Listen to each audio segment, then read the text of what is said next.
Hello दोस्तों, स्वागत है आपका हमारे YouTube चैनल में। तो जैसा मैंने आपको पिछली वीडियो में प्रॉमिस किया था, हम लेके आए हैं आईसीआई की जो एसएम की 8 एमटीपी सीरीज़ आईसीआई ने अपने वेबसाइट पे लॉन्च करी हुई है, उसको डिटेल में हम डिस्कस करेंगे इस सीरीज़ के अंदर। प्लस इस सीरीज़ में हम पूरी एसएम जितने भी ये क्वेश्चंस, जितने भी टॉपिक्स इन 8 एमटीपीज़ के अंदर हैं, उसको ढंग से पढ़ेंगे भी और याद भी करेंगे। इस सीरीज का मेजर बेनिफिट क्या होगा कि आपको पता चलेगा कि एसएम के हम सिर्फ टॉपिक्स और उनको याद भी कर लेते हैं, बट हमें पता नहीं चलता कि वो टॉपिक कैसे पूछे जा रहे हैं एग्जाम में। तो आपको इस सीरीज में ये आराम से नॉलेज हो जाएगी कि हर टॉपिक से कैसे आईसीआई अपने क्वेश्चंस बनाता है और आपको एग्जाम में किस तरीके से उन क्वेश्चंस का आंसर करना है। ठीक है, तो शुरू करते हैं ये वाली अपनी सीरीज। सबसे पहले हम पढ़ लेते हैं कि मॉक टेस्ट पेपर का पैटर्न क्या होता है। तो ये जो मॉक टेस्ट पेपर है, बिल्कुल आईसीआई ने जो अपनी वेबसाइट पे डाला हुआ है वही मॉक टेस्ट पेपर है। बस फॉर ईज ऑफ डिस्कशन मैंने इसमें क्या किया है कि मैंने हर क्वेश्चन के नीचे ही उसका आंसर लिख दिया है, ताकि हमें बार बार स्विच ना करना पड़े पेज, प्लस आपको हेल्प हो, क्योंकि हम ये एमटीपीज सिर्फ अपने आपको टेस्ट करने के लिए एमटीपीज नहीं कर रहे, हम ये एमटीपीज एसएम को पढ़ने के लिए कर रहे हैं, डिस्कस करने के लिए कर रहे हैं। तो इसके लिए हमें ये क्वेश्चन आंसर फॉर्म में करना, ये वाला पीडीएफ बहुत ही इंपॉर्टेंट था। ठीक है, तो अपन पहले शुरू करते हैं एमसीक्यूज से। देखो, आईसीआई सबसे पहले आपसे case scenario based MCQ question पूछता है। उसके अंदर एक बड़ी सी आपको केस स्टडी देगा और उससे रिलेटेड आपको 5 क्वेश्चंस देगा, जो हर क्वेश्चन की वेटेज 2 नंबर की होगी। ठीक है, तो मेरी हमेशा बच्चों से यही एडवाइस रहती है कि सबसे पहले 2 मिनट लगा के अपने रीडिंग टाइम में क्वेश्चन पढ़ो कि वो 2-2 नंबर के एमसीक्यू बेस्ड केस सिनेरियो से जो क्वेश्चन है उसमें क्या पूछा जा रहा है, ताकि जब हम केस सिनेरियो पढ़ें, केस स्टडी पढ़ें, तो वो क्वेश्चन हमारे दिमाग में और उनके आंसर हम वहीं की वहीं मार्क कर सकें। ठीक है, तो सबसे पहले अपन ये क्वेश्चन पढ़ लेते हैं। What key strategic approach did Zing use to expand its market presence? तो भाई सबसे पहला क्वेश्चन है कि Zing ने कौन सी अप्रोच अपनाई है अपनी मार्केट प्रेजेंस को बढ़ाने के लिए। ठीक है जी। सेकंड क्वेश्चन क्या है, how did Zing protect its market share? तो Zing ने कैसे अपना मार्केट शेयर प्रोटेक्ट किया, ये सब हमें केस सिनेरियो से आंसर मिल जाएंगे। Why did Zing's differentiation strategy fall short in the market? Zing की डिफरेंशिएशन मार्केट क्यों शॉर्ट रह गई मार्केट के अंदर? Second, forging partnerships with established dealerships to enhance its distribution network falls under which level of strategy? तो कौन से level of strategy में आती है अपनी डीलरशिप के साथ partnerships banana? And fifth, how did Zing initially expand its market presence across the nation? तो Zing ने अपनी मार्केट प्रेजेंस को कैसे पूरे देश भर में फैलाया? चलो जी, ये हो गए 5 क्वेश्चन। इसमें से अपने को मोटा माटी ये समझना है कि मार्केटिंग स्ट्रैटेजी Zing कैसे कर रहा है, उसने कैसे पूरे इंडिया में मार्केटिंग स्ट्रैटेजी फैलाई, कौन से लेवल का ये काम है मार्केटिंग वाला, ये सब अपने को दिमाग में रखना है। ठीक है, चलिए अब in the fiercely competitive automotive industry, Zing, a promising newcomer, set out on a strategic journey with ambitions of making a substantial impact. ठीक है भाई, एक बहुत ज़्यादा ऑटोमेटिव कॉम्पिटेटिव इंडस्ट्री है जिसमें Zing ने एक प्रॉमिसिंग न्यूकमर की तरह अपने आप को लॉन्च किया है, जिसके अंदर वो बहुत ही एम्बिशियस है कि मैं अपने पूरे देश भर में अपना नाम करूँगा। Recognizing the significance of a robust distribution network early on, Zing forged partnerships with established dealerships. अच्छा जी, offering them attractive margins. तो Zing ने सबसे पहले ये बोला कि इस इंडस्ट्री में सबसे इंपॉर्टेंट है अपना डीलरशिप नेटवर्क बनाना। तो Zing ने डीलर्स को ज़्यादा प्रॉफिट मार्जिन, अट्रैक्टिव ऑफर्स दिए ताकि वो उनका माल बेचें। The strategic move significantly enhanced Zing's reach. Okay, तो इस मूव ने Zing की जो रीच है वो बढ़ा दी with the presence in 80% of the nations dealership by 2022, expanding its coverage significantly. तो भाई 2022 तक उसका 80% मार्केट कवरेज हो गया। तो ये उसकी स्ट्रैटेजी बहुत ही काम करी। और इससे रिलेटेड हमारा एक एमसीक्यू भी है, अगर आपको मैं दिखाऊं तो सबसे पहला है अपना फॉर शॉर्ट, हाँ ये रहा। देखो, how did Zing initially expand? सबसे पहले उसने अपनी मार्केट प्रेजेंस कैसे एक्सपैंड करी थी? तो एग्रेसिव मार्केटिंग नहीं, डेवलपिंग लो कॉस्ट नहीं, पार्टनरिंग विद एस्टैब्लिश्ड डीलरशिप्स, ये अभी हमने पढ़ा कि उसने अपनी डीलरशिप्स के साथ पार्टनर किया। चलो, to differentiate themselves from competitors, Zing adopted 2 की स्ट्रैटेजीज। अच्छा जी, उसने अपने कॉम्पिटिटर से डिफ्रेंशिएट करने के लिए 2 की स्ट्रैटेजीज अपनाई। Firstly they prioritise product design. तो भाई इसको ना मार्क करते चलो, मैं आपको यही वाली PDF दे दूंगा। Firstly, they prioritize product design, investing heavily in aesthetics and incorporating new innovative features and environment-friendly technologies. ठीक है, in focus on design led to their vehicle receiving excellent reviews and achieving an impressive 15% year-on-year growth. तो सबसे पहले उसने जो features वगैरह थे environment friendly, उसने अपनी टेक्नोलॉजी रखी ताकि उसको ज़्यादा सेल्स मिले। Secondly, Zing implemented switching cost to discourage customers from switching to other brands. अच्छा जी, उसने भाई कुछ ना कुछ उसके अंदर सॉफ्टवेयर ऐसा डाल दिया जिससे कि वो जो कस्टमर्स है वो दूसरी ब्रांड्स की तरफ ना जाएं। Their vehicle featured branded software making it both expensive and cumbersome for customers to transition to alternative brands. ठीक है, this strategic move effectively protected Zing's market share. Zing's overachieving goal was to position itself as a premium automotive brand, blending luxury with sustainability. However, their execution fell down as they challenged with maintaining consistent quality and service level. तो उसने बोला कि भाई उसकी ये जो strategy थी वो फेल हो गई। क्यों हो गई? क्योंकि जो उनका कंसिस्टेंट क्वालिटी और सर्विस लेवल से वो उसको मेंटेन नहीं कर पाए। ठीक है, resulting in mixed customer reviews. तो उसमें अच्छे और बुरे दोनों रिव्यूज आए। Despite their best efforts, Zing's differentiation strategy fall short due to issues with inconsistent quality and service. तो inconsistent quality and service की वजह से उसको issue face करना पड़ा। Negative word of mouth हुआ and declining customer satisfaction scores tarnished their brand image, leading to stagnating sales. तो भाई अब इसकी वजह से उसकी जो sales है वो stagnant हो गई। The failure to deliver on their brand promise proved to be a significant setback. As Zing's reputation suffered from execution failures, ठीक है, securing additional funds for international expansion became challenging. तो भाई अब क्योंकि उसकी reputation मार्केट में कम हो गई तो अब जो उसको expand करना था दूसरे देशों में उसके लिए funds जुटा पाना उसके लिए बहुत ही मुश्किल हो गया। Consequently, they made the difficult decision to postpone their global ambitions for the next 5 years. तो अब उनको क्या करना पड़ा? अपना पोस्टपोन करना पड़ा अपना एम्बिशन अगले 5 सालों के लिए कि अभी तक हम इंडिया में ही फोकस करेंगे, ग्लोबली अभी अपने आप को नहीं जाने देंगे। In summary, Zing's strategic journey illustrates the importance of not only crafting a compelling differentiation strategy but also executing it flawlessly. तो उसने बोला सिर्फ स्ट्रैटेजी बनाने से कुछ नहीं होता। Zing की केस स्टडी हमें हेल्प करती है ये पता करने में कि एग्जीक्यूशन भी बहुत ही इंपॉर्टेंट है। In the competitive automotive landscape maintaining consistent quality and service is paramount to sustaining brand loyalty and achieving long term success. तो देखिए बहुत ही बढ़िया केस स्टडी थी। इसमें जो जिंग थे वो एक ऑटोमेटिव इंडस्ट्री के अंदर एंटर करते हैं, डिस्ट्रीब्यूशन नेटवर्क वो पूरा सेटअप करते हैं, उनकी सेल्स भी बहुत अच्छे से बढ़ती है क्योंकि जो उनका डिज़ाइन होता है वो इनोवेटिव होता है, एनवायरमेंट फ्रेंडली होता है और जो उनका सॉफ्टवेयर वो अपने व्हीकल्स में डालते हैं, अपने ऑटोमोटिव पार्ट्स में डालते हैं, वो जल्दी से किसी और के साथ नहीं चल पाता या उसके अंदर स्विचिंग कॉस्ट बहुत ही हाई होती है तो कस्टमर उनका सॉफ्टवेयर चेंज नहीं करता। और उनके प्रॉब्लम क्या रह गई कि उन्होंने जो कस्टमर सर्विस है या आफ्टर सेल सर्विस है और जो क्वालिटी है वो मेंटेन नहीं कर पाए अपने प्रोडक्ट्स की, जिसकी वजह से उनका जो वर्ड ऑफ माउथ है वो खराब हुआ और उनके जो एक्सपेंशन वाले प्लान्स थे वो डिक्लाइन हो गए। ठीक है, तो ये अपना मोटा मोटी केस स्टडी है। अब इसके आंसर्स पढ़ लेते हैं। What key strategic approach did Zing use to expand its market presence in the automotive industry? तो भाई सबसे पहले तो बताओ कौन सी स्ट्रैटेजिक अप्रोच उसने अपनाई। तो हमने ऊपर पढ़ा कि उन्होंने एक इनोवेटिव प्रोडक्ट बनाया जो कि एनवायरमेंट फ्रेंडली हो। तो first product innovation and design उनका बहुत ही अच्छा था। Second, how did Zing protect its market share from potential competitors. इसमें आपको स्विचिंग कॉस्ट वाला पॉइंट आ जाएगा। उन्होंने क्या किया, branded software and switching cost इतनी हाई कर दी कि उनका जो कॉम्पिटिटर्स हैं कस्टमर उनके ऊपर शिफ्ट ना हो पाए।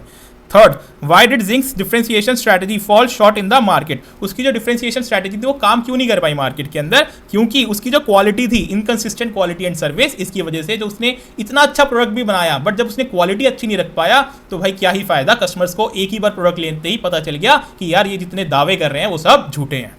And fourth, forging partnerships with established dealership to enhance its distribution network falls under which level of strategy। देखो ये बढ़िया अच्छा पॉइंट है।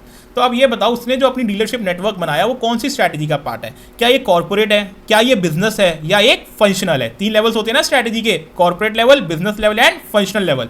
तो देखो यार कॉर्पोरेट लेवल का काम ये नहीं होता कि हम डीलर नेटवर्क बनाएंगे या क्या करेंगे। उनका काम ये होता है कि वो डिसाइड करें कि भाई हमें इतना प्रॉफिट चाहिए, इतनी सेल चाहिए इस साल के अंदर और इसके लिए अपने को इतना ज़्यादा अपने पास बजट है। ठीक है ना, अब नीचे वाला बंदा देखे कि ये अचीव कैसे हो सकता है। तो जो बिजनेस लेवल वाला मैनेजर होता है वो डिसाइड करता है कि हमें यार डीलरशिप के थ्रू करना है या हमें एड कैंपेन्स करने हैं या हमें डीलर्स को बहुत ज़्यादा प्रॉफिट मार्जिन देके अपनाना है। तो ये जो काम और फंक्शनल लेवल होता है जो उसको एग्जीक्यूट करता है, जैसे मार्केटिंग डिपार्टमेंट हो गया फंक्शनल लेवल मैनेजर का, तो वो जो बिजनेस लेवल वाले उसको बोलेंगे वो उसको एग्जीक्यूट करेंगे। तो ये वाला जो स्ट्रैटेजी है वो आपकी बिजनेस लेवल स्ट्रैटेजी है। ठीक है, तो ये हो गया आपके 10 नंबर का केस बेस्ड क्वेश्चन, जो कि पहला क्वेश्चन होता है एसएम के एग्जाम में और कंपलसरी होता है, आपको करना ही होता है।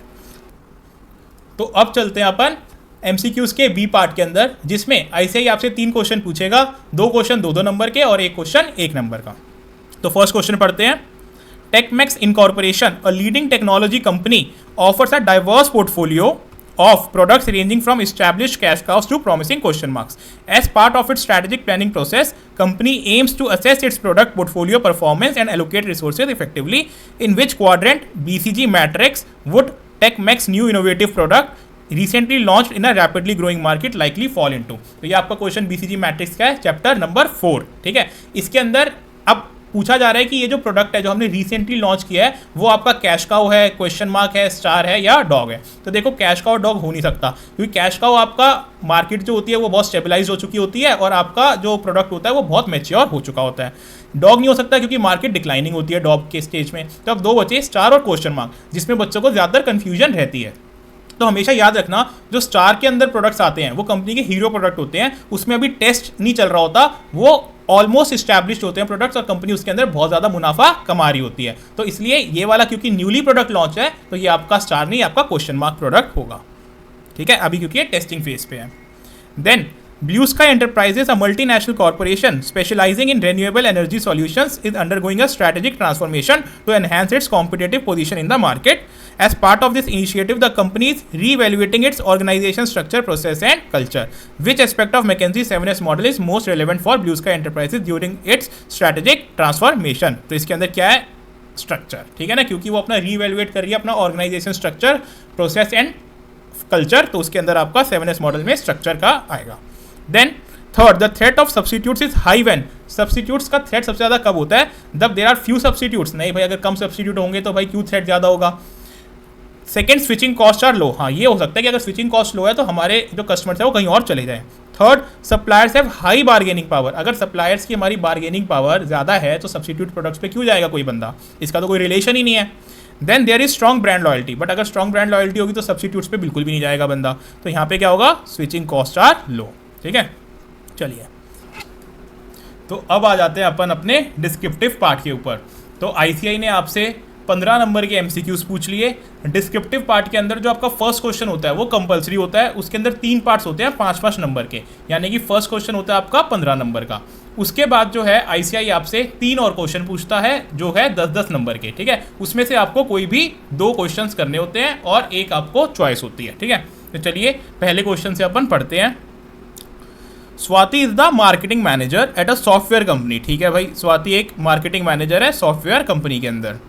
She is responsible for developing and implementing marketing strategies for the company's products. ठीक है, Swati leads a team of marketing professionals and work closely with the product development and sales team to ensure the company's products are effectively promoted in the market. She also analyzes market trends and customer feedback to refine the marketing strategies. ठीक है, which level is she working at? Discuss the roles and responsibilities of this level in organization. तो देखो सबसे पहले तो जो स्वाति हैं वो मार्केटिंग मैनेजर है. तो मार्केटिंग क्या होता है? एक फंक्शन होता है. ठीक है ना, और फंक्शन के जो मैनेजर होते हैं उसको हम क्या बोलते हैं? Functional managers. तो ये आपकी कौन सी लेवल की स्वाति कौन से लेवल पे काम कर रही है? वो काम कर रही है आपके फंक्शनल लेवल के ऊपर. ठीक है, तो पहली बात तो अपन ये समझते हैं. अब उसके बाद इन्होंने बोला है कि उसके रोल्स एंड रिस्पॉन्सिबिलिटीज़ बताओ. तो देखो फंक्शनल लेवल मैनेजर की रोल्स एंड रिस्पॉन्सिबिलिटीज़ क्या होती थी कि वो पहले ही तो ये होती थी कि वो कनेक्ट करता था.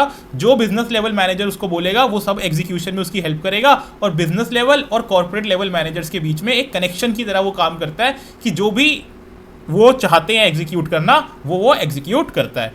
सेकेंडली, जो आपका फंक्शनल लेवल मैनेजर्स होते हैं वो आइडियाज़ भी प्रोवाइड करते हैं आपके कॉर्पोरेट लेवल मैनेजर्स और बिजनेस लेवल मैनेजर्स के लिए, क्योंकि वो एकदम टीम के साथ जुड़ के काम करते हैं. ठीक है ना, so they provide the ideas for the future planning and for future strategic planning for corporate management decisions. ठीक है, तो ये हमारे काम होते हैं. अगर इसमें आप roles and responsibilities at this level of organisation पूछा है तो आप स्वाति के बारे में ये भी लिख सकते हैं कि इनकी रिस्पॉन्सिबिलिटी ये भी है कि अपने फंक्शन को, जो उनका मार्केटिंग का फंक्शन है, उसको बहुत अच्छे से एग्जीक्यूट करें, प्लस वो मार्केटिंग स्ट्रैटेजीज वगैरह बनाए. ठीक है ना, कंपनी के लिए, और कंपनी की जो सेल्स है उसको इंक्रीज करने की कोशिश करें. तो 2-3 पॉइंट्स आप लिख सकते हैं. उसके अंदर रोल्स एंड रिस्पॉन्सिबिलिटीज भी आ गया कि उनकी क्या होंगी, और प्लस उनका जो फंक्शनल मैनेजर है वो डेजिग्नेशन भी आ गई. तो एक बार इसका आंसर पढ़ लेते हैं. Swati operates at a functional level of management. ठीक है, पहली चीज तो ये, specially working as the marketing manager of a software company. Functional managers like Swati oversee specific departments और functions within an organisation. तो सबसे पहला क्या है, वो ओवरसी करते हैं स्पेसिफिक डिपार्टमेंट्स. ठीक है, उसके बाद the primary responsibility include implementing corporate strategies and policies with in their area of expertise and daily operations. ठीक है ना, ये हो गया आपका यहाँ तक। तो ये आपकी जो कॉर्पोरेट स्ट्रैटेजीज होते हैं उनको इंप्लीमेंट करने में हेल्प करते हैं और डेली ऑपरेशंस जो एफिशिएंटली और इफेक्टिवली ऑपरेट हो पाए उसमें हेल्प करते हैं। Then in Swati's case as a marketing manager her role involves developing and executing marketing strategies. जैसे मैंने आपको बताया कि स्पेसिफिक स्वाति के केस के अंदर उनका रोल रहता है कि वो मार्केटिंग स्ट्रैटेजीज को डेवलप करें। This includes leading a team, ये आपका पूरा क्वेश्चन से ही कॉपी पेस्टेड है, collaborating with product development and sales team and analysing market trends and customer feedback to refine strategies. By working closely with these teams, Swati ensures that companies' products are effectively promoted in the market and that the marketing efforts align with the overall business goals. Functional managers like Swati play a critical role in the organization by bridging the gap between corporate strategy and the daily operations. They are responsible for translating high-level strategic goals into action plans for the department and ensuring that these plans are executed effectively. Additionally, they are often key decision makers within their areas of responsibility. Overall, Swati's role as a marketing manager exemplifies the importance of functional managers in driving the success of the organization. तो आपको ये 3-4 point याद रखने हैं, bridging the gap between corporate level managers and their execution. Second जो है अपनी जो फंक्शन है उनके, they have to take care the daily operations whether they are performing effectively और not. Then third, they are responsible for marketing strategies and bringing the sales in the company. चलो अब आ जाते हैं इसका second part. ABC Corporation, a multinational consumer electronics company, is planning to expand its operations into a new country. बिल्कुल ठीक है। The company's senior management is evaluating the potential risk and opportunities of entering this new market. As part of their analysis, they decided to use Pestle framework. ठीक है ना। अब वो कह रहे हैं कि हम इसके अंदर पेस्ले यूज करना चाह रहे हैं to assess the external factors that could impact their decision. How can the PESTLE framework help ABC corporation assess the external factors affecting its decision to expand to a new country. देखो भाई, पेस्ले analysis chapter 2 का topic है। पेस्ले के अंदर क्या कहते हैं कि हमारे जो मैक्रो एनवायरमेंटल फैक्टर्स होते हैं, यानी कि बाहर की दुनिया के जो फैक्टर्स होते हैं वो एनालाइज करना। तो पी से क्या होता था? पॉलिटिकल फैक्टर्स, ई से होता था इकोनॉमिकल फैक्टर्स, एस से होता था सोशल फैक्टर्स, टी से होता था टेक्नोलॉजिकल फैक्टर्स, एल से आपका होता था लीगल फैक्टर्स और ई से होता था एक एनवायरमेंटल फैक्टर्स। ठीक है ना। तो इसके अंदर कुछ खास नहीं लिखना आपको, ये पेस्ले एनालिसिस है। पेस्ले के अंदर आपको जैसे पॉलिटिकल स्टेबिलिटी के बारे में लिखना है, गवर्नमेंट रूल्स एंड रेगुलेशंस के बारे में लिखना है। तो आपको बस ये लिखना है कि कंपनी को या मैनेजमेंट को जिस भी कंट्री में वो एक्सपैंड करना चाह रहे हैं वहाँ के पॉलिटिकल जो गवर्निंग पॉलिटिकल पार्टी है उसके क्या रूल्स एंड रेगुलेशंस हैं, वहाँ पे क्या उसकी पॉलिटिकल स्टेबिलिटी है उस कंट्री के अंदर, वो सब एक बार चेक कर लो क्योंकि ये इंपैक्ट कर सकते हैं उसका बिजनेस। ठीक है। ऐसे जब आप इकोनॉमिक फैक्टर्स के बारे में लिखोगे तो आप GDP growth rate, inflation rate, foreign exchange rate, इन सब के बारे में बोलोगे कि ये सब चेक कर लेना चाहिए। सोशल फैक्टर्स के अंदर आप लिखोगे कि उसकी डेमोग्राफिक कंडीशंस, पॉपुलेशन कैसी है, वहाँ पे किस तरीके के लोग रहते हैं, उसके बारे में उनको देख लेना चाहिए। देन उस पर टेक्नोलॉजिकल एनवायरनमेंट के अंदर आप लिखोगे कि जो इंफ्रास्ट्रक्चर है टेक्नोलॉजी का वो सब उसको चेक कर लेना चाहिए। लीगल फैक्टर्स के अंदर आप लिखोगे जो भी कंप्लाइंसेज है, रूल्स एंड रेगुलेशंस है, वो सब उसको देख लेना चाहिए। और एनवायरमेंटल फैक्टर्स के अंदर जो भी वेस्ट डिस्पोजेबल टेक्निक्स है, उनकी सस्टेनेबिलिटी से रिलेटेड कोई भी लॉज है वो सब उनको चेक कर लेना चाहिए। तो ये आपका हो जाएगा पेस्ले एनालिसिस। ठीक है। इसके अंदर हो गया आपका stability of the government policies and foreign investment trade agreements. Economic factors में हो गया आपका GDP growth rate, inflation rate, exchange rate and economical stability. Social factors में हो गया आपका cultural norms, demographics and lifestyle trends. Technology factors के अंदर हो गया आपका infrastructure, technological advancements and level of technology adoption. Legal factors में आपका हो गया laws and regulations related to foreign investment, intellectual property rights and labour laws. Environmental factor में आपका क्या आ गया? Climate change, environmental regulations and sustainability practices. ठीक है। चलिए अब अपन आगे करते हैं इसका C part. Imagine you are a consultant advising a small manufacturing company. ठीक है जी, हम एक स्मॉल मैन्युफैक्चरिंग कंपनी को एडवाइस कर रहे हैं, embarking a digital transformation journey. The company's leadership is concerned about managing the change effectively, using the best practices for managing change in small and medium-sized businesses. Outline a strategy to help company navigate this transformation successfully. तो भाई ये chapter 5 का question है जिसके अंदर एक small company को digitally अगर ट्रांसफॉर्म होना है तो उसके अंदर क्या क्या स्टेप्स लगते हैं वो हमें बताने हैं। ठीक है। तो सबसे पहली चीज़ क्या होता है, पहला स्टेप क्या होता है? That it should be begin at the top, जिसका मतलब होता है कि जो सीनियर मैनेजमेंट है, जो कॉर्पोरेट मैनेजमेंट है, वो सब अलाइन होनी चाहिए कि ये चेंज नेसेसरी है ऑर्गेनाइजेशन के लिए। अब सेकेंड क्या होता है? सबसे पहले अपन ने पढ़ा begin at the top, the leadership team should be united and committed for the digital transformation. The company they should communicate a clear vision for future of the company, ठीक है। Second, ensure that the change is necessary and desired, आपको ensure करना है कि change necessary है और desired है, ठीक है। और the company should assess its current state and identify areas where digital transformation can add value. Third point, it should reduce disruption, ठीक है ना। कुछ एम्प्लॉयज होते हैं जो डिसरप्ट करते हैं किसी भी चेंज को, तो उसको रिड्यूस करना चाहिए डिसरप्शन। कैसे? Employ perception of change can vary, so it's important to minimise disruption. This can be done by communicating early and often about the changes, providing training and support for employees and empowering change agents। तो भाई आपको disruption कैसे रोकना है? आपको पहले से ही एक ट्रेनिंग सेंटर्स बना देने हैं, क्योंकि जो एम्प्लॉयज़ होते हैं ना वो बड़ा डरते हैं चेंज से, तो उनको डर से कैसे निकाला जाए कि उनकी ट्रेनिंग पहले से ही करवा दी जाए, कि उनको जब सब कुछ आता होगा कि जो भी नया चीज़ आने वाली है उनको अगर उसकी ट्रेनिंग दी जाएगी तो वो भी मोटिवेटेड रहेंगे कि हमें कुछ नया सीखने को मिल रहा है और वो भी चेंज को अच्छे से एक्सेप्ट करेंगे। Now fourth point, encourage communication. तो भाई कम्युनिकेशन एनकरेज करना क्यों ज़रूरी है? क्योंकि अगर अंदर ही अंदर सबके मन में डर लगता रहेगा कि यार चेंज आने वाला है, चेंज आने वाला है, हमें कौन बताएगा, हमें कभी हमारी जॉब से ना निकाल दे, नए बंदों को ना ले आए, तो बड़ी प्रॉब्लम हो जाएगी। एनकरेज कम्युनिकेशन से क्या होता है कि अगर हमने चैनल्स बना दिए जिसके थ्रू एम्प्लॉय के दिमाग में कुछ भी परेशानी है वो उस चैनल के थ्रू पूछ सकते, अपनी जो परेशानी है उसको दूर कर सकता है, अपनी जो क्वेरी है उसको रिजॉल्व कर सकता है, तो उससे बहुत ही स्मूथली आप चेंज ला सकते हो ऑर्गेनाइजेशन में। तो एनकरेज कम्युनिकेशन में क्या आएगा? Create channels for employees to ask questions and provide feedback, encourage collaboration between departments to share ideas and innovations. Fifth point का आपका recognise that change is the norm. तो अब यहाँ पे रिकॉग्नाइज करो कि भाई चेंज तो होके रहेगा ही। Digital transformation is not a one time project, ये एक बारी का प्रोजेक्ट नहीं है, बट ये ऑनगोइंग प्रोसेस है और ये चलता ही रहेगा। The company should be prepare to adopt new technologies and market conditions continuously. चलिए अब क्वेश्चन 2 पे आ जाते हैं। क्वेश्चन 2 का A part, imagine you are a strategic consultant advising a retail company. तो आप अपने आप को सबसे पहले तो जब भी एसएम पढ़ो तो एक अपने आप को स्ट्रैटेजिक कंसल्टेंट तो मान के ही चला करो, ठीक है। अभी तो आप एसएम पढ़नी शायद शुरू कर रहे होगे, बट अगर आपने पूरी एसएम अच्छे से पढ़ ली है तो अब तो आप बड़ी बड़ी कंपनियों को भी एडवाइस दे सकते हो। आप ये मान के चलो जो हमारा कोर्स है ये 5 चैप्टर्स का, वो इतना अच्छा आईसीआई ने बनाया है कि हम इस कोर्स की मदद से बड़ी बड़ी कंपनीज में भी एडवाइस दे सकते हैं।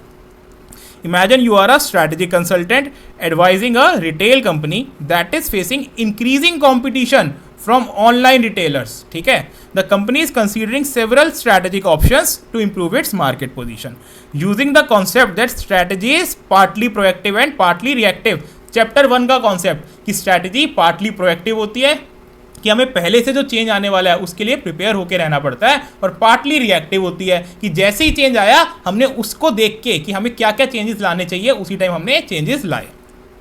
Explain how the company can develop a strategic approach to address this challenge. तो अब हमें बताना है कि कंपनी कैसे अपनी एक स्ट्रैटेजी बनाए कि जो उसका कंपटीशन इंक्रीज हो रहा है, जो वो रिटेल सेगमेंट में अगर वो ऑनलाइन जा रहा है तो अब वो कैसे उसको इंप्रूव करे। तो सबसे पहले तो अपने को क्या करना है, लिखना है कि हमें एक स्ट्रैटेजी बनानी है जो कि एक पार्टली प्रोएक्टिव हो, एक पार्टली रिएक्टिव हो।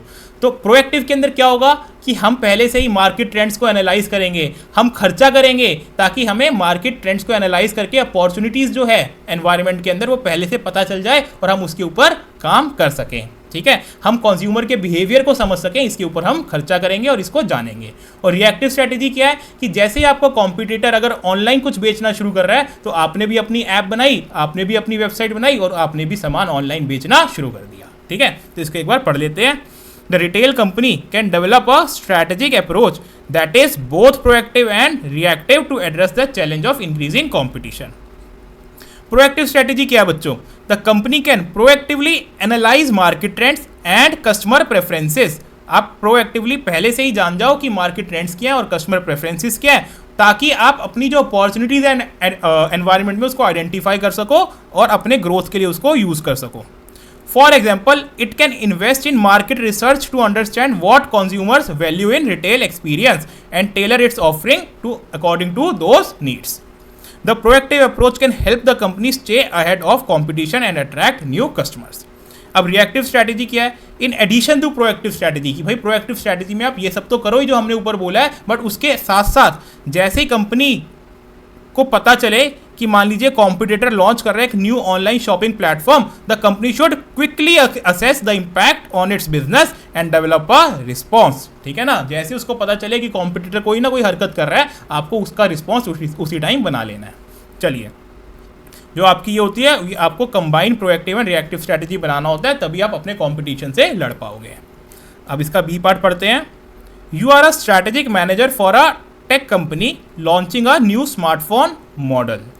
The company wants to target tech savvy consumers who value innovation and cutting edge technology. Using the concept of customer behavior, develop a marketing strategy to promote.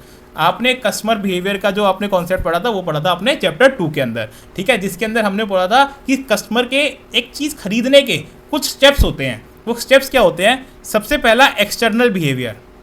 External behaviour क्या होता है? देखो, question हमसे बोल रहा है कि आप एक टेक कंपनी हो, आप एक कोई अच्छा प्रोडक्ट मोबाइल या कुछ लॉन्च करने वाले हो, स्मार्टफोन, और अब आपको उसकी एक स्ट्रैटेजी बनानी है कि कंपनी आपका स्मार्टफोन, अब कस्टमर से आपका स्मार्टफोन खरीदें। तो आप कैसे स्ट्रैटेजी बनाओगे? आप कंज्यूमर के बिहेवियर को दिमाग में रख के बनाओगे। कंज्यूमर का बिहेवियर, कंज्यूमर का मन कैसे बनता है कोई चीज़ लेने का? तो सबसे पहला होता है उसका एक्सटर्नल इन्फ्लुएंस। अब एक्सटर्नल इन्फ्लुएंस हमने पढ़ा था क्या होता है। आज मान लीजिए आप इंस्टाग्राम स्क्रॉल कर रहे हो, आप यूट्यूब चला रहे हो, वहाँ पे एकदम से ऐड आती है आपके स्मार्टफोन की, उसकी फीचर्स की तारीफ होती है, आपका कहीं ना कहीं मन करता है, आपकी एस्पिरेशन डेवलप होती है कि यार मेरे को ना ये खरीदना है, ठीक है ना। तो एक्सटर्नल इन्फ्लुएंस क्या होता है?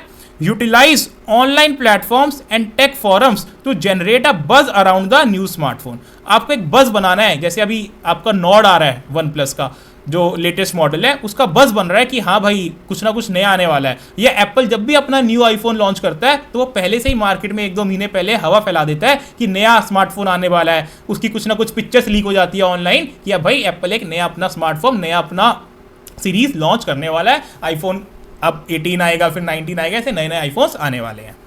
अब उसके बाद इंटरनल इन्फ्लुएंस, ठीक है ना। आप एक इंटरनल इन्फ्लुएंस क्या होता है कि उसके अंदर एक जिज्ञासा अपनानी कि मेरी भी इच्छा हो कि मैं एप्पल का वो फ़ोन खरीदूं, मैं भी एस्पिरेशनल प्रोडक्ट है ये मेरे लिए, मैं उसको जाके खरीदूं, मेरे अंदर से एक इच्छा जतानी, ठीक है, उसको बोलते हैं internal influence. Appeal to the desire for innovation and advanced features among tech savvy consumers, highlight the unique selling points of the new smartphone such as cutting edge technology, performance and design, ठीक है। अब फिर decision making. Decision making क्या होता है? जो early adopters होते हैं आपके जैसे टेक जो भी चाहते हैं कि यार हमें अच्छे से अच्छा टेक चाहिए, तो उनको एक कंपैरेटिव स्टडी देना कि देखो मार्केट के अंदर ये सारे स्मार्टफोन्स भी अवेलेबल है, बट जो मैं ये स्मार्टफोन लॉन्च कर रहा हूँ वो इन सबसे सुपीरियर है, इन सबसे अच्छा है टेक्नोलॉजी में, ताकि वो एक कंज्यूमर डिसीजन ले पाए कि हमें आप ही का स्मार्टफोन लेना है। तो recognise that tech savvy consumers are early adopters who value functionality and performance, तो प्रोवाइड किया करो उनको detailed specification and comparison with other smartphones. Post decision process क्या होता है कि अब आप उनको जो सर्विस है उनके, जब उन्होंने खरीद लिया, उनको सर्विस इतनी अच्छी दो कि उनको खरीदने पे कभी भी पछतावा ना हो और वो आपके एक लॉयल कस्टमर बन जाए। तो offer excellent customer service and support to address any technical issues और कंसर्न्स, ठीक है। तो ये हो गया आपका कभी भी अगर आपको कस्टमर बिहेवियर का पैटर्न आपको जानना है तो ये 4 पॉइंट्स हो गए, और आपको कोई भी अगर प्रोडक्ट नया लॉन्च करना है तो आपको कंज्यूमर बिहेवियर को स्टडी करके ही अपनी मार्केटिंग स्ट्रैटेजी बनानी पड़ेगी।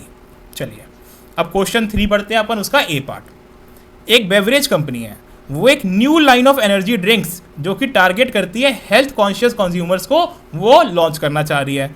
द स्ट्रैटेजिक मैनेजर जो है वो चाहते हैं कि आप market position of rival companies को स्टडी करें। तो जब भी राइवल कंपनीज की बात आती है कि हम उनकी मार्केट पोजीशन स्टडी करना चाह रहे हैं, तो आपके दिमाग में कॉन्सेप्ट आना चाहिए strategic group mapping. Strategic group mapping क्या होता था? Which helps in identifying the competitive position of our rival companies. तो स्ट्रैटेजिक ग्रुप मैपिंग में हम क्या करते थे?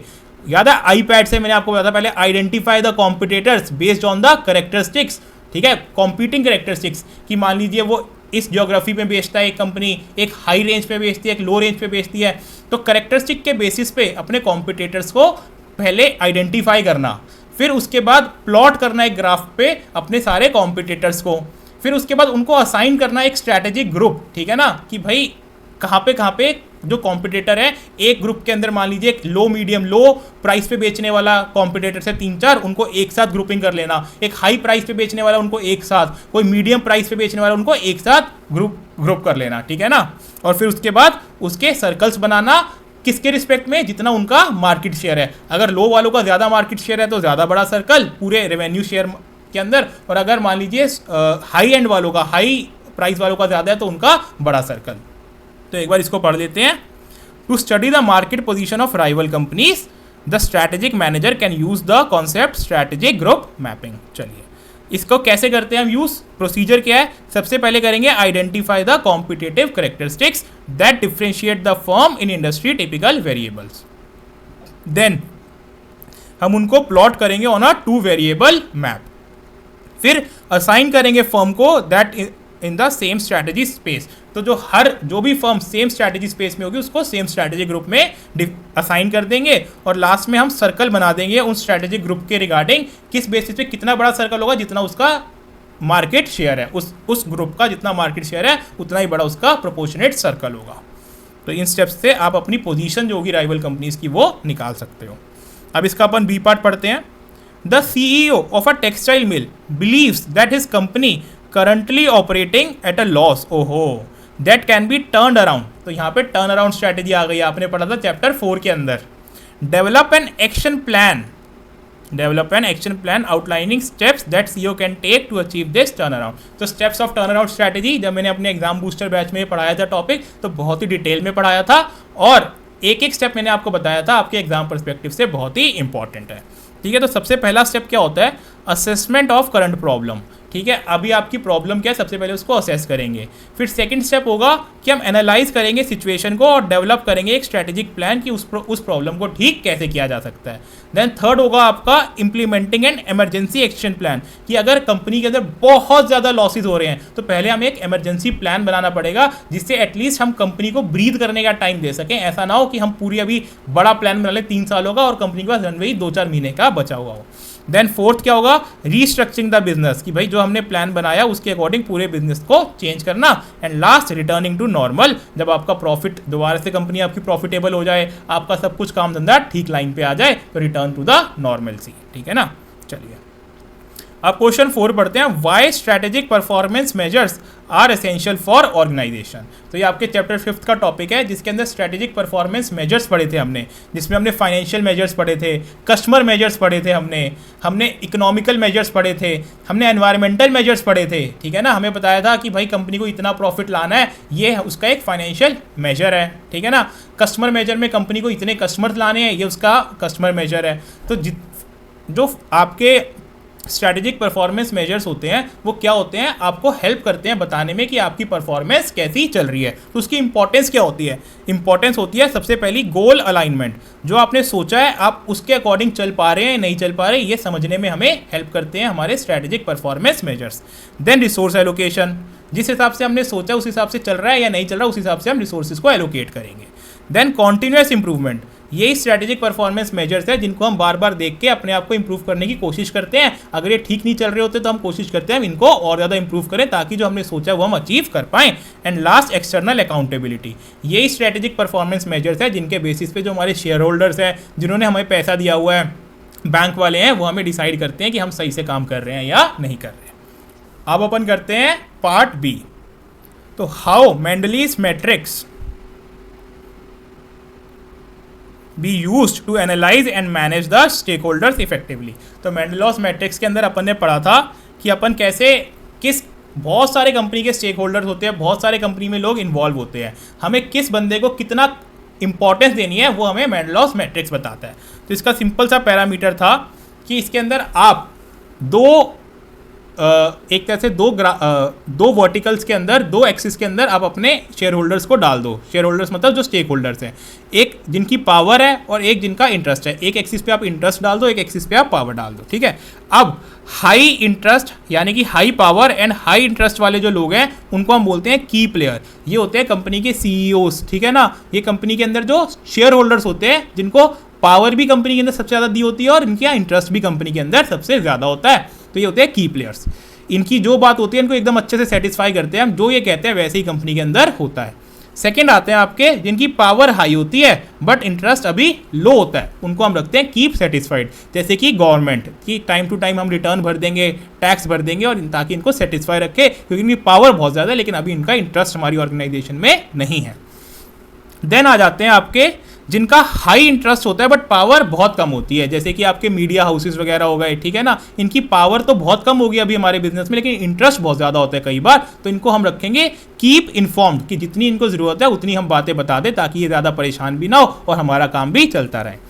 और लास्ट में आपका आता है लो प्रायोरिटी ग्रुप, जिसकी पावर भी बहुत कम होती है और इंटरेस्ट भी बहुत कम होता है। तो इसके अंदर हम जैसे ये एम्प्लॉयज़ वगैरह हो गए कंपनी के, इनकी ना बेचारों के पास पावर होती ज़्यादा कंपनी के अंदर और ना ही बहुत ज़्यादा इंटरेस्ट होता है, इनको बस ये हमारी सैलरी टाइम पे आती रहे, तो इनको हम लो प्रायोरिटी पे रखते हैं। तो मैंडलॉस मैट्रिक्स ऐसे कहता है। इसके स्टेप्स होते हैं मैंडलॉस मैट्रिक्स यूज़ करने के। सबसे पहला होता है कि आइडेंटिफाई करते हैं हम स्टेक होल्डर्स, कि कंपनी के स्टेक होल्डर्स कौन कौन है, यानी कि कंपनी के कस्टमर्स, कंपनी के शेयर होल्डर्स, कंपनी का सीईओ, कंपनी की मैनेजमेंट, गवर्नमेंट, ये सब स्टेक होल्डर्स हैं। देन असेस करते हैं कि हर स्टेक होल्डर की पावर और उसका इंटरेस्ट कितना है। फिर हम प्लॉट कर देते हैं उन स्टेक होल्डर्स को एक ग्रिड में, जो ये ग्रिड दी हुई है ना आपकी, इस ग्रिड के अंदर, कि भाई कौन सा स्टेक होल्डर कौन से पार्ट के अंदर आता है। एंड लास्ट के अंदर हम डेवलप करते हैं strategy for each quadrant. Strategy क्या होती है? की players, keep satisfied, keep informed and low priority. And last में मॉनिटर करते हैं और अडेप्ट करते हैं कि भाई कोई भी जो स्टेक होल्डर है वो इस क्वाड्रेंट से उठ के किसी और क्वाड्रेंट में तो नहीं जा रहा, अगर जा रहा है तो हम चेक करते हैं कि अब हमारे उसका साथ ट्रीटमेंट क्या होना चाहिए। चलिए अब आपका लास्ट क्वेश्चन आ जाता है, distinguish between concentric diversification and conglomerate diversification. तो देखो ये भी आपका चैप्टर 4 का टॉपिक है। इसके अंदर हमने पढ़ा था कॉन्सेंट्रिक डाइवर्सिफिकेशन होता है जब एक कंपनी अपने रिलेटेड बिजनेस के अंदर जाती है, और कॉन्ग्लोमरेट डाइवर्सिफिकेशन होता है जब एक कंपनी अपने अनरिलेटेड बिजनेस के अंदर जाती है। कॉन्सेंट्रिक डाइवर्सिफिकेशन कब करती है कंपनी? जब there are immense opportunity in the related business. And conglomerate कब करती है? जब there are immense opportunity in unrelated business. Concentric के अंदर उसको कुछ फ़ायदे मिलते हैं क्योंकि वो रिलेटेड बिजनेस में जा रही है तो पहले से उसको काफ़ी चीज़ें पता होती है। कॉन्ग्लोमरेट के अंदर क्योंकि अनरिलेटेड बिजनेस के अंदर जा रही है तो उसको प्री कंसीव्ड कुछ भी पहले से नहीं पता होता। तो पढ़ लेते हैं एक बार। Concentric diversification occurs when firm add related products. Conglomerate कब होता है? जब occurs when firm diversified into unrelated products. In concentric diversification new business is linked to existing business through process, technology और मार्केटिंग। इसको मैं पीटीएम, मैंने आपको exam booster batch में बोला था, through PTM, process, technology and marketing. In conglomerate diversification no such linkages exist. The most common reason for pursuing concentric diversification are that opportunities in a firm existing line of business are available. However, conglomerate के अंदर जो होता है opportunities जो होती है firm के current line business में लिमिटेड होती है, इसलिए वो आउटसाइड जाना चाहती है, उसको बहुत ल्यूक्रेटिव लग रहा होता है। तो इसी के साथ अपन अपना MTP 1 को ख़त्म करते हैं। जैसा कि मैंने आपको बताया था कि मैं आपको जब कोई भी MTP ख़त्म होगी तो अपना उस चैप्टर के अंदर कौन कौन से चैप्टर से कौन कौन से क्वेश्चन पूछे गए हैं, किस किस टॉपिक से, उसका हम एक पूरा लॉग मेंटेन करेंगे। तो आपकी स्क्रीन पे ऐसे हम लॉग मेंटेन कर रहे हैं। देखो MTP 1 के अंदर फर्स्ट चैप्टर से 2 क्वेश्चन पूछे गए यानी कि 10 नंबर का पूछा है। ये सिर्फ डिस्क्रिप्टिव का, यानी कि जो आपका 45 नंबर का आपका पूछा गया डिस्क्रिप्टिव में वो सारा आपका दिया हुआ है। देन उसके बाद चैप्टर 2 से भी 2 क्वेश्चन, चैप्टर 3 से भी 2 क्वेश्चन, चैप्टर 4 से भी 2 क्वेश्चन एंड चैप्टर 5 से 1 क्वेश्चन पूछा गया आपके MTP 1 के डिस्क्रिप्टिव क्वेश्चन के अंदर। ठीक है, तो इसी तरीके से हम जब ये 8 MTPs के अंदर हम डाल देंगे कि कौन कौन से टॉपिक से हर चैप्टर से क्वेश्चन आया है, तो एक तरह से मान के चलिए आपके पास ऑलमोस्ट सारे टॉपिक्स भी कवर हो जाएंगे हर चैप्टर के, और आपको पता भी चल जाएगा कि हर चैप्टर के अंदर कौन से इंपॉर्टेंट टॉपिक्स है जो ICAI पूछता है। तो ऑल द बेस्ट दोस्तों, keep studying hard, keep working hard, और बहुत ही जल्द मिलते हैं अपने MTP 2 की वीडियो के साथ। चलिए बाय बाय।